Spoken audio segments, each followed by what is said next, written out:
kasus yang pertama ini adalah share experience dari Profesor Magnus Ochman, ini ada di NIGM ya. Intinya adalah seorang laki-laki usia 73 tahun dengan sudah kurang lebih 15 bulan dia ada riwayat stable angina.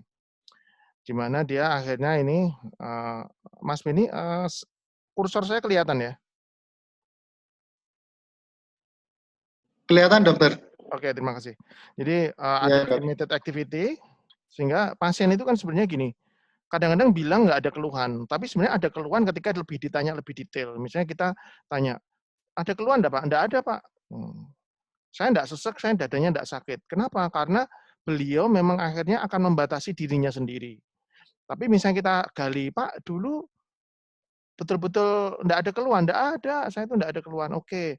Sekarang kalau jalan dari sini ke parkiran ada nyeri enggak? Ada sesek enggak? Enggak ada. Kalau misalnya tak suruh jalan dari misalnya dari Telogorojo ke Simpang 5 gimana? Ya itu baru ada keluhan nah gitu. Jadi intinya pasien-pasien itu biasanya akan berusaha menghindari apa-apa kegiatan yang membuat mereka keluhan sehingga menganggap bahwa dirinya itu everything is okay gitu. Padahal sebenarnya enggak. Nah, begitu juga dengan beliau ini 73 pasien Prof. Ochman ini, dia menggunakan NTG kurang lebih 3 kali per bulan ya karena udah dia membatasi. Jadi ketika pakai NTG betul-betul nyeri. Heart rate-nya 59, tensinya sekian ya. Dulu pernah dipasang pernah dilakukan PCI dengan obat-obat yang biasa diminum aspirin, lisinopril dan atorvastatin 40 mg. Ini sebenarnya adalah basic untuk pasien post PCI ya dan hipertensi, yaitu aspirin, atorvastatin, hipertensi harus terkontrol dengan baik. Dan saya kira sebenarnya untuk pasien Prof. Ochman ini cukup bagus. Oke, so bagaimana kasus ini ada di NIGM dievaluasi dan di manage itu. Jadi ini sekedar teori dari beliau bahwa angina itu adalah manifestasi kurang lebih 50% dari coronary artery disease pasien. Tapi kita harus memang agak lebih detail menggali terutama pada pasien-pasien yang sudah kronis gitu ya. Dan harus diketahui bahwa angina itu meningkatkan 2 kali lipat untuk MACE, untuk kejadian cardiovascular event ya.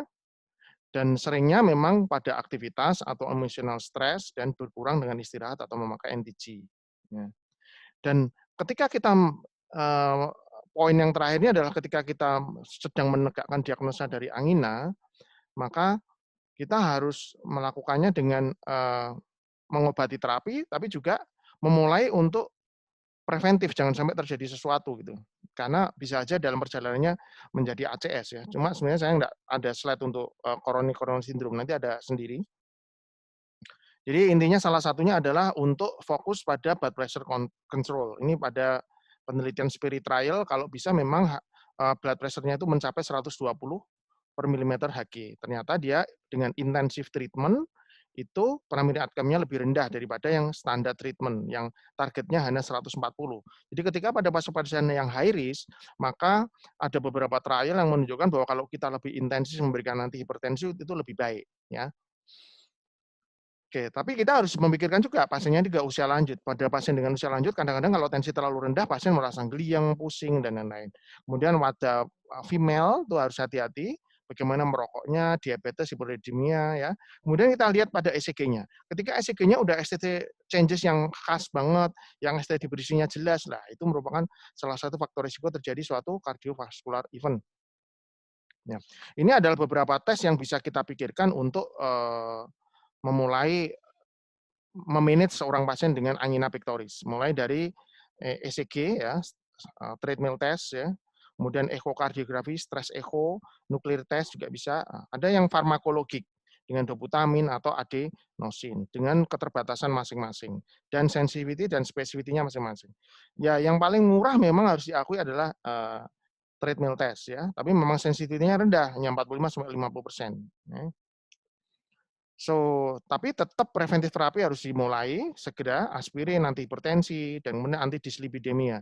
Moderate to high intensity statin, bisa mulai dari sampai atorvastatin 80 mg kalau perlu. Kemudian perubahan gaya hidup, dan kemudian anti-angina jelas, karena kita kepingin pasien paling tidak minimal kualitas hidupnya lebih baik.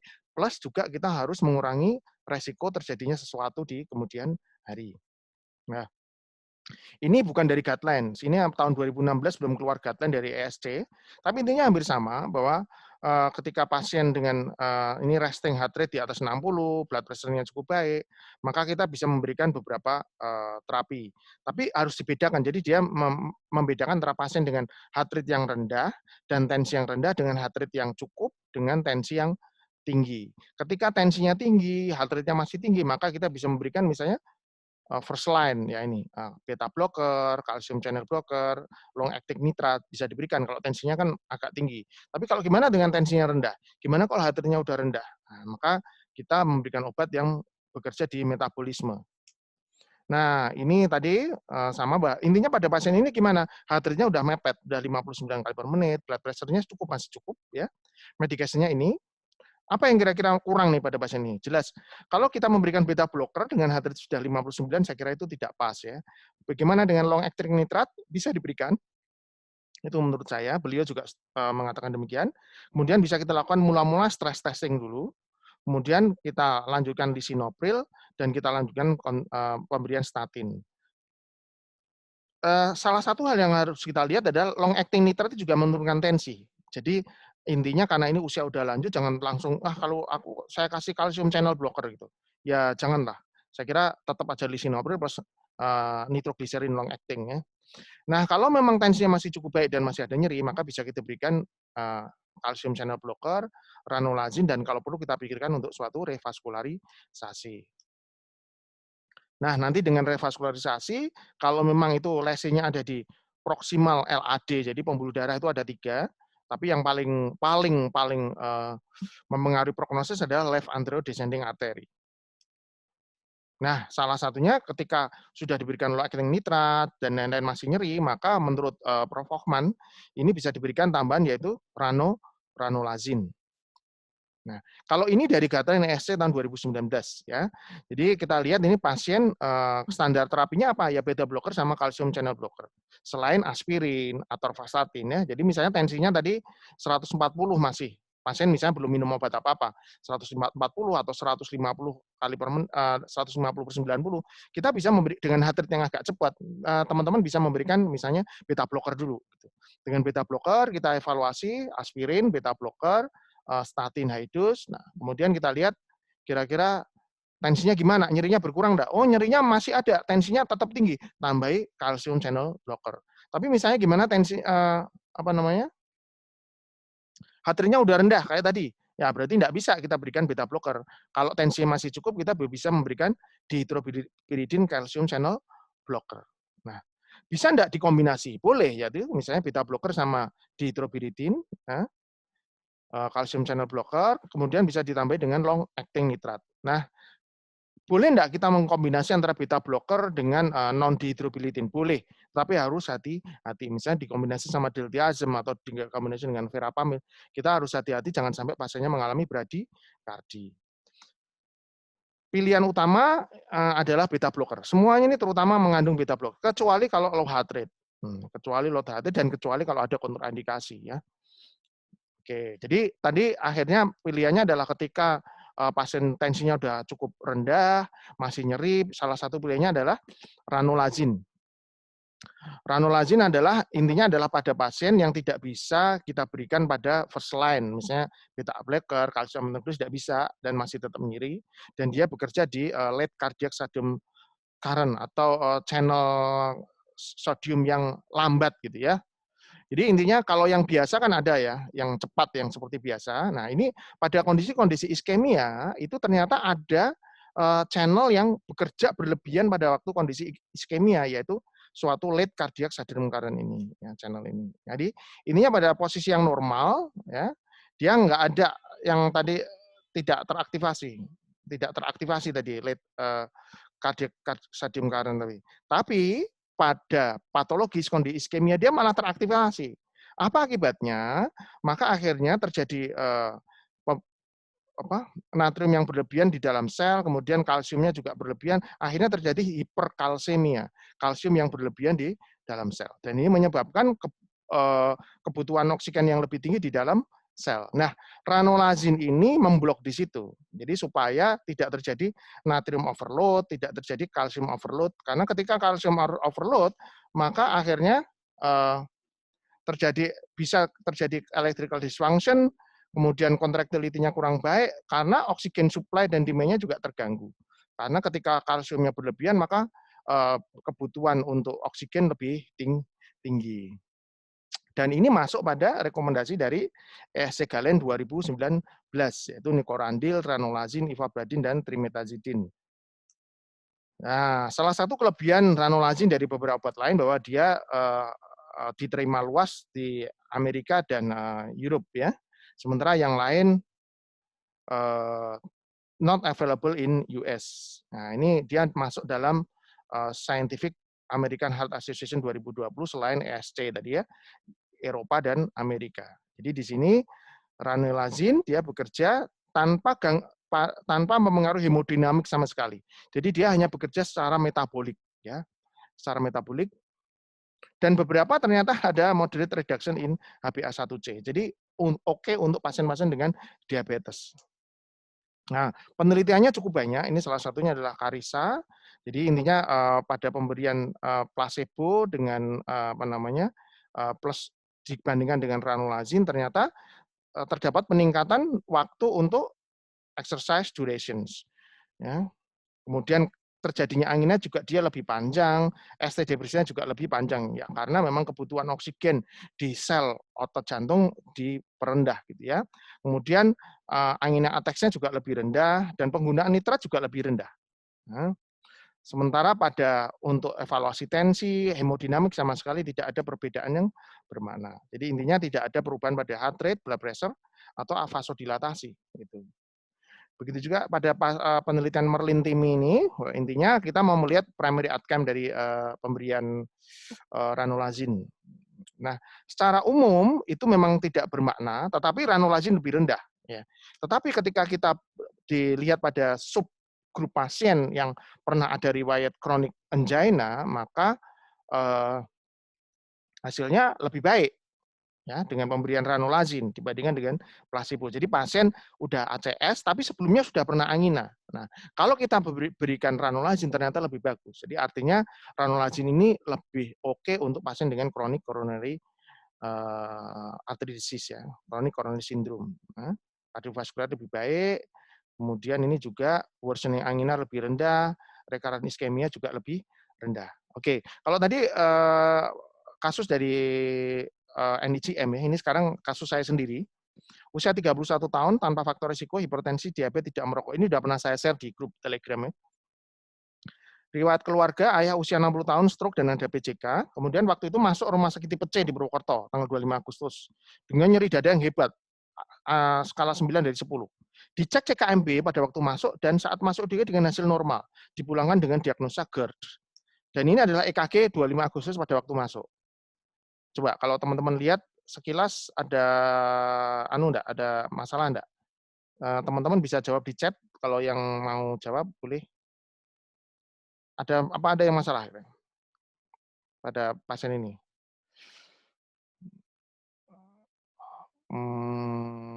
Sekilas normal apa enggak pasien ini? It looks like normal, gitu. It looks like normal, gitu ya. Pasien ini akhirnya di UGD waktu itu di-treat sebagai GERD. Pasiennya masih 31 tahun, enggak ada faktor resiko, kecuali faktor risiko keluarga aja. Tapi enggak merokok, enggak ada hipertensi, enggak ada diabetes, enggak ada apa-apa. Everything's okay gitu. Orangnya sehat, enggak overweight, gitu kan. EKG-nya seperti ini. Nah, kalau kita tidak sangat teliti, ini sepertinya seperti ECG yang normal. Ya. Mungkin kita akan bilang, oh ada T inversi ini di AVL, tapi di satu nggak ada. Di satu nggak ada. Di satu nggak ada. Ini di AVL ada ST depresi, di satu nggak ada. Ini nggak ada ST elevasi, ini nggak jelas. Ini nggak ada ST elevasi. Ini ada ST depresi di V1, V1 dan V2, tapi tidak terlalu khas juga gitu. Ya. Beberapa kalau misalnya ini perempuan, saya akan yakin banget bahwa ini variasi normal gitu. Tapi ini laki-laki ya.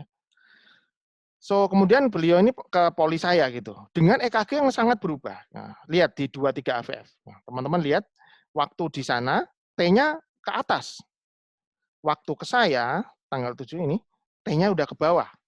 Ada gelombang Q di lead 3. Very good, Pak Kus. Ada IHD jelas ini pada tanggal 7 September.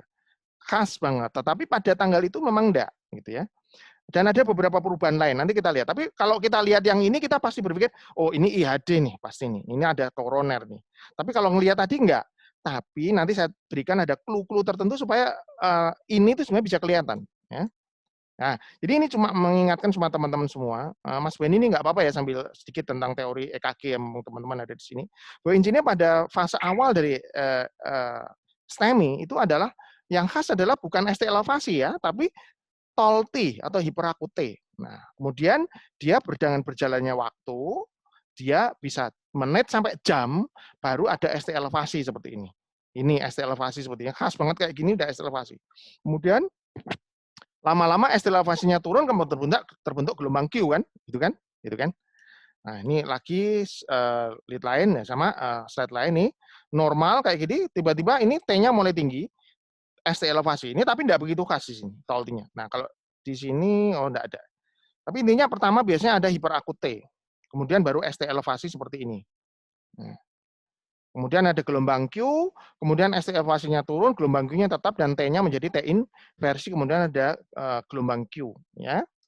Nah, satu hal yang teman-teman harus ingat bahwa ada resiprokal. Intinya jantung itu vektor itu kalau di sana naik, kebalikannya akan turun. Nah, misalnya ini, teman-teman lihat ini. Kalau di 1 AVL ada ST depresi, maka di sini ada ST elevasi. Atau sebaliknya, ada ST elevasi di 23 AVF, maka karena ini berkebalikan dengan 1 AVL, maka di 1 AVL akan ST depresi. Kita lihat di sini. Kita lihat ini di lead 2, 3 sama AVF. Ada apa? Ada ST elevasi. Kan jelas kan kelihatannya? Ini ST elevasi, ST elevasi, ST elevasi. Kita lihat di 1 AVL ada ST depresi. Jadi salah satu ciri khas untuk suatu ST elevasi miokard infarct adalah ada reciprocal changes. Ya. 2-3 AVF, reciprocal changes di 1 AVL. Lah gimana kalau dengan posterior infarct? Lihatnya di mana? Kalau posterior infarct kan enggak ada ECG yang kita melihat posterior infarct. Jadi kita melihatnya di kebalikannya posterior infarct. Itu di mana? Kalau posterior infarct lihatnya di anterior, terutama di septal V1, V2, V3. Ya, yaitu ada apa? Ada ST depresi. Karena kalau di sini ini ST depresi di depan, kemungkinan di sini ada ST elevasi kan? Karena ini sama ini itu berkebalikan. Lihat. Nah, teman-teman harus agak familiar dikit dengan lead posterior ya, di V7, V8, V9 ada di sini. Nah, lihat ketika ada ST depresi di V1, V2, V3, maka selalu pikirkan posteriornya ST elevasi apa enggak? Caranya ya tadi harus di EKG di V7, V8, V9. Nah, lihat ini. Pasien ini enggak ada kelainan ECG lain kecuali ST depresi di V2 dan V3. Apa yang kita dapat ketika kita EKG lead posterior? Nah, ini masih V1, V2, V3, tapi ini V7, V4 ini sebenarnya V7, V8, V9. V7 nggak ada ST elevasi, tapi lihat, V8 ada ST elevasi, tapi memang nggak semuanya persis seperti buku. Tapi jelas ini ada ST elevasi. Ya. Dan ingat, dia resiprokal dengan V1, V2, V3. Jadi ini apa namanya ACS ya. So, kembali ke pasien kita. Jadi lihat pada pasien 25 Agustus beliau datang, itu sebenarnya kita harus sudah curiga ke pasien ini. Yaitu apa? Ada ST depresi di V1, V2 dan V1, V3 ada tapi upslope ya, nggak terlalu khas. Tapi yang di V2 udah jelas nih. Di sini ada, tapi nggak terlalu khas banget. Mungkin hanya setengah mili, di sini kurang lebih 1 mili. Ya.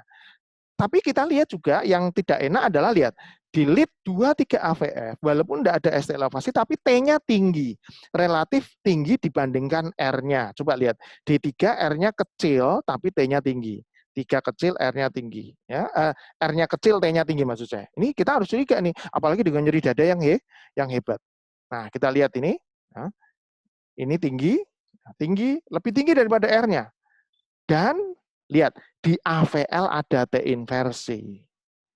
Nah, Ini adalah resiprokalnya ini. Jadi ketika ini ada tol-T, ini akan ada T inversi. Jadi kita seharusnya pada waktu itu melakukan EKG serial. Dan kenapa kok CKMB-nya normal? Karena dia masih sangat baru sekali kan. Baru datang, rumahnya kebetulan dekat, kemudian dia langsung di EKG. Nah, lihat di V1, V2, V3. Ketika kita putar dengan bayangan cermin, nah ini. Kita akan dapat suatu ST elevasi dengan gelombang Q di posterior. Nah, ini ST depresi, di sini jadi posterior infarct.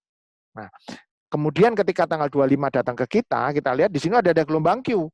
Karena udah ada, tadi mungkin karena enggak terrecord ya, ada tol-T dulu, ST elevasi, kemudian ada gelombang Q di sini. Nah, di L3 sama AVF. Nah, kemudian lihat, di V1, V2, V3, tadi awal-awal ST depresi dan T inversi. Lihat, ini bifasik T-nya. Tapi sekarang jadi apa? T-nya tinggi. Apa ini? Ini adalah, dia sebenarnya adalah ini. Nah, ini loh. Posterior infarct yang sudah terbentuk gelombang Q dengan T yang terbalik seperti ini. Oke? Jadi, pada awal tadi, kita dapat ECG-nya sebenarnya adalah suatu early stage of inferior infarct dan posterior infarct. Gitu. Tadi saya cantumkan ini ya. Ini sama ya, pembahasannya bersama. Ya. Jadi early stage sangat awal dari STEMI inferior dan posterior, tapi hanya diberikan terapi itu. Kemudian ketika 7 September masuk ke saya dengan recent STEMI inferior posterior dengan AVBlock derajat 1. Kemudian saya berikan DAPT, waktu itu saya berikan ticagrelor, nitrat, statin, hydros, dan bisoprolol. Bisoprolol saya teruskan maksud saya ya. Waktu itu saya echo, saya USG ding, karena kebetulan di Purwokerto saya tidak punya echo waktu itu. Normokinetik. So apa yang harus kita lakukan? Treadmill, CT scan atau angiografi. Ya jelas kalau treadmill jelas pasien ini resiko, MSCT saya kira itu 2 kali kerja. Nah, kita harus langsung ke angiografi.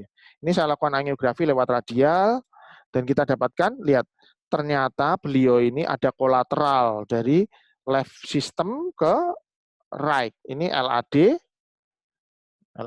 ini memberi kolateral ke kanan. Dan ternyata betul, karenanya ada total oklusi di sini. Kemungkinan dulunya sudah ada severe stenosis, kemudian dia terjadi total oklusi. Ya. Kemudian kita PCI, kita balloning dengan hasil yang cukup baik. Sebelumnya seperti ini. Ya, sebelumnya seperti ini. Sekarang kita PCI dengan hasil yang cukup baik. So, keluhan nyeri dada berkurang, tapi kadang-kadang masih nyeri dada, kadang-kadang masih ada keluhan. On ticagrelor, aspirin, atorvastatin, long acting nitrat, bisoprolol, dan trimetazidin. Ya memang harus diakui bahwa trimetazidin sudah ada generiknya. Jadi relatif dari cost itu lebih murah. Ranexa ini memang masih orisinil ya, masih baru ya, jadi belum ada generik.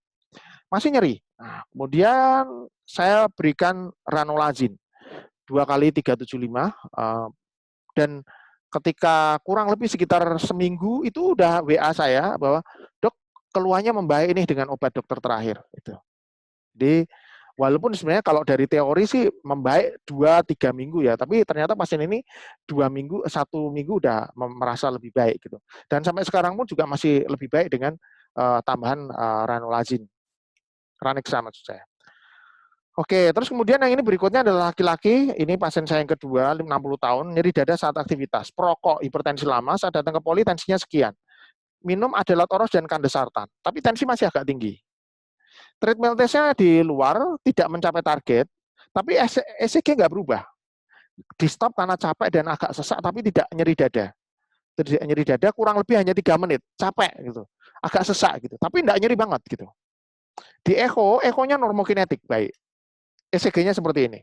Relatif tidak banyak kelainan.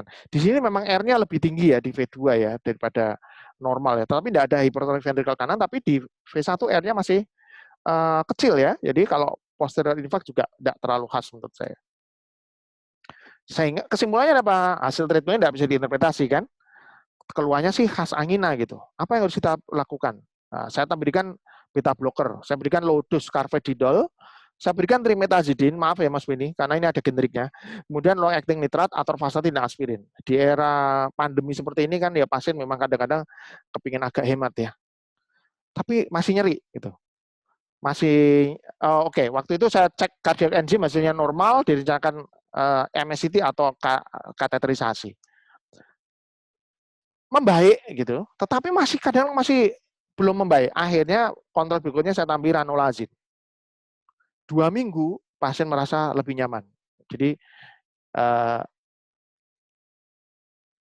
saya sih secara pribadi yakin sebenarnya bahwa Ranexa ini punya efek baik kepada pasien. Jadi oke lah dia evidence base. Jadi kan dokter itu kan punya 3 bedang ya. Satu patofisiologi, kalau bisa sih masih ingat fisiologi dan lain-lain. 2 evidence base, guideline, dan pengalaman kita sendiri. Gimana kalau kita memberikan obat kalau kita tidak yakin pada obat yang kita berikan. Akhirnya saya kateterisasi, bukan CT scan ya. Saya kateterisasi dan kita lihat ada total oklusi ini di distal circumflex. Tetapi kita lihat dia sudah mendapatkan kolateral juga di kanan. Dengan difusisis di RCA, LAD juga ada lesi. Ya. Pasien ini sementara kepingin pengobatan aja, nggak mau dilakukan tindakan dulu. Ya faktor ekonomi juga salah satunya ya. Tapi keluhannya membaik dengan Ranexa. Saya kira demikian, Mas. Terima kasih. Wassalamualaikum.